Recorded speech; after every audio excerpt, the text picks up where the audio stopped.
Well, it's good to see you here this morning, and we just hope that you were able to get here safely and able to get home safely in the storm. And for all those who are home, we pray that you will be safe today as well. When I first took a look at today's readings, I thought, oh, I know this story really well. I've heard it many times before. And the story is actually recounted 3 times in the Gospels, once in Matthew, once in Mark, and once in Luke.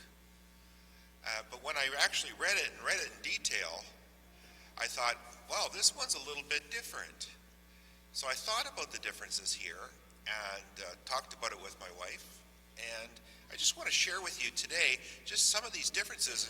I think it's a really good jumping off point for some of the issues that we're dealing with as a parish in terms of the development of our pastoral plan.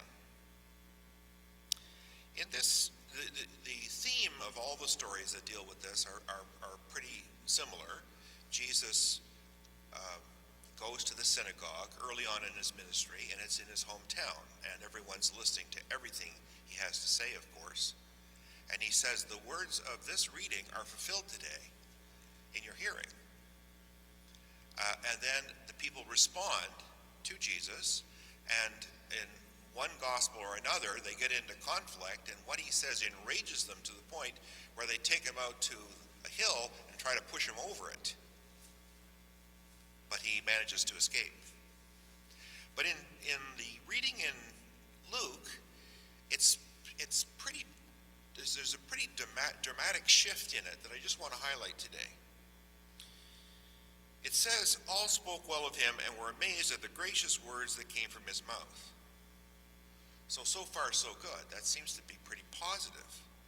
But then they said, is not this Joseph's son?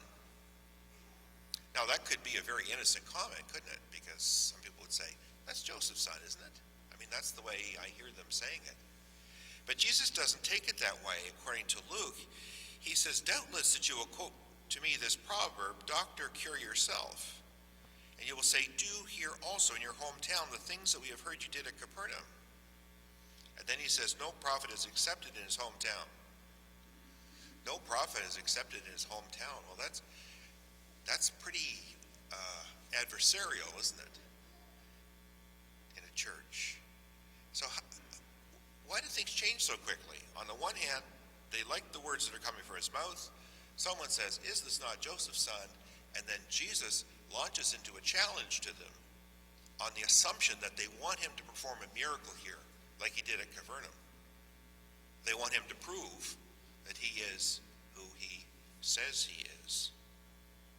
I think the key here is that they're looking at the human side, and Jesus is talking about his divinity. You see, he's more than just Joseph's son. We know that he, I'm sure, would have loved his father, respected him, and appreciated him. But Joseph was his foster father or adopted father. Because Jesus was formed from the Blessed Virgin Mary and the power of the Holy Spirit. His parents were the Blessed Virgin from his human side and God from his divine side. And when they said, is not this Joseph's son? Jesus could see into their hearts, and what they were thinking was, how can he be saying that he's the Son of God if he's just Joseph's son? Now this is of course an amazingly challenging reading for the people who are hearing it, because he's basically intimating that he is the Messiah. And so it's a huge shock.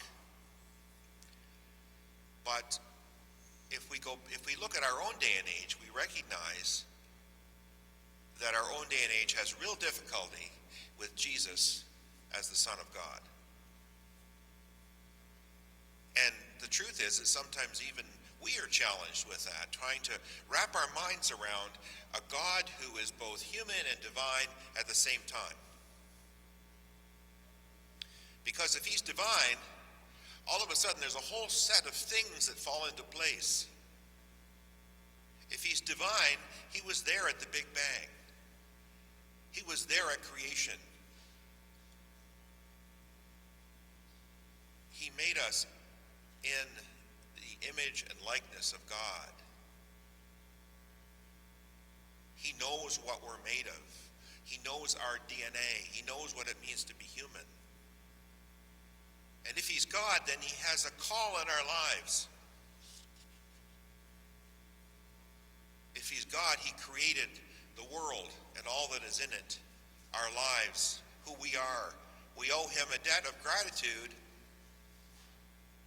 And we should listen to him when he talks to us about what it means to be human and what it means to have dignity and what it means to behave in a loving way towards others. And that's the challenge, isn't it? You know, our churches were built to worship God. Our churches are built on the idea that Jesus is God. And all of our liturgy is built on that. And our singing and our worship and our service, everything we do is built on the fact that Jesus is God. Jesus is the Son of God. And so is worthy of our praise. And then we as Catholics take this a step further. We recognize that when we come here to Mass, we receive through the community, the love that we have in our community, through the readings, through the Holy Eucharist, we are cradled in the arms of God, and we are taken up into heaven as we celebrate this heavenly liturgy. And we receive the body, blood, soul, and divinity of Christ. And like today, we welcome a new member into this wonderful family of Christians, those who have passed and those who are all over the world. Now, if this is actually what's happening here, although it's understandable today that we don't have a lot of people here, but on every other day, the place should be packed. There should be a lineup down the street. Because what we're offering here is communion with God. Communion with God. But that's not what's happening. The reality is when we look at our parish numbers from 2001 to 2016, we find that our numbers have declined by 50%. In 2001, there were roughly, and when I talk about parish, I mean Christ the King parish, including the two churches and the former Sainte Famille. We had about 2,000 people a week attending Mass in 2001. By 2016, we had half that number, about around 1,000. I would venture to say probably the numbers have declined further from 2016 to 2019, and then we're not sure what's going to happen after COVID is over and how many people will come back. So how can we grasp this, understand what's going on? Because we have to understand what's going on in order to, with the Lord's help, to try to turn it around. Well, there are large philosophical and theological currents that are influencing our society that really have been going on for 500 years. And we're just seeing the tail end of it now. There's a couple of philosophies that I want to share with you today to help you understand how prevalent these ideas are in our society. But both of these ideas undermine society's understanding of God, understanding Jesus as God, understanding the divine, understanding that there's more to human life than just the material world. The first of these tendencies is what's called reductionism or scientism, and it's the idea that the only things that are real in life are things that can be proven by science. And how did we get to this point where we can see the world in this way? Well, there's been tremendous technological advancement, hasn't there, in the last 200 years? It's amazing what we can do now as opposed to 200 years ago. All kinds of inventions have driven life on Earth to the point where this technology has made it possible for there to be greater wealth than ever before, greater opportunities than ever before, greater advancement than ever before, and the power of the human will has grown exponentially. So it's understandable that we have a great respect for science and what it can do. And the truth is, science itself, the scientific method, is a gift from God. The earliest scientists, many of them, were not only Christians, they were in some cases actual monks and priests who were great scientists. The people who've won the Nobel Prizes in science, the majority of them have a Christian background. So it's not that science is evil or wrong, it's that science only has competency in a certain area of our lives. Science doesn't have competency in areas like whether or not there is a God, things like love, loyalty, all of these things which are so important to the human spirit, they can't be measured by science. And it's wrong for us to say that science should make our decisions. Take, for instance, the fact that science can create a nuclear bomb. But science can't tell us when it's morally or ethically right to use it. Look at the pandemic. How often are different people saying, we have to follow the science, as if the science only points in one direction. The problem is human beings see the scientific data and they come to different conclusions based on their own internal values. So you see, even science itself can be subjective. And as science progresses in its understanding of the cosmos, it even begins to understand its own limitations because the things that it has discovered are incomprehensible in their beauty, in their detail, their complexity. Science itself has limits. So the first problem that we have, and I would say that when we attend high school or we go to university and we take science, there's more and more focus on the material and less focus on other things that are just as real or every bit as real, like faith. I was talking to a teacher last night. She said she had to fight with the people in her school board to allow her to teach philosophy in the high school because there's such a focus on science and computer science because everyone's just concerned about getting a job, which is understandable. But if our education is impoverished in these other ways, we won't be creating people who are fully balanced. The other issue is relativism. Relativism is the idea that there's no such thing as an objective truth. Truth, the basis of truth is in the human person, the individual. And so there is your truth and my truth, but there is no our truth. Again, relativism is a good thing insofar as it helps us respect each other's opinions, and it keeps us, hopefully, from killing or hurting or bullying each other, although there's a lot of killing, hurting, and bullying going on in our society. So in that sense, it's a good thing, but what makes it a bad thing is when it gets so radical that every individual person creates a law and a way for themselves.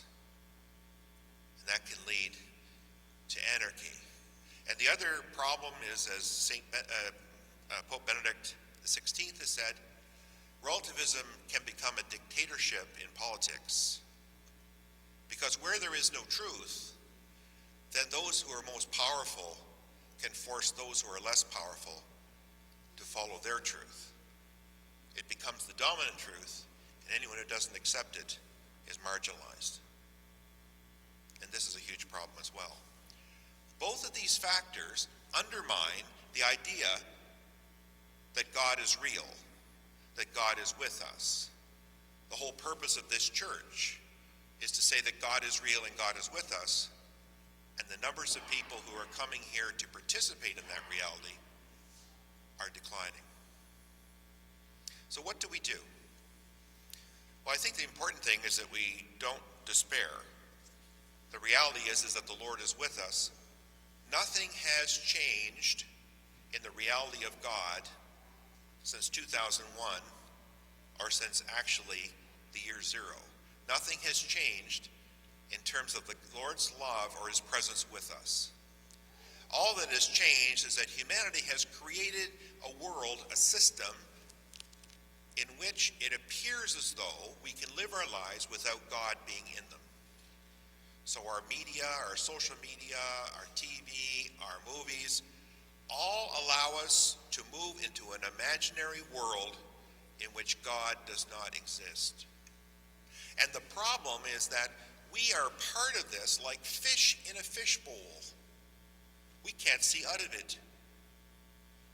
Our world, our circumstances have continued to change, and our society has more and more and more undermined the reality of God, to the point where we who are living in it can't see out. We can't see how far we ourselves have strayed and how far we ourselves have been pushed in this direction.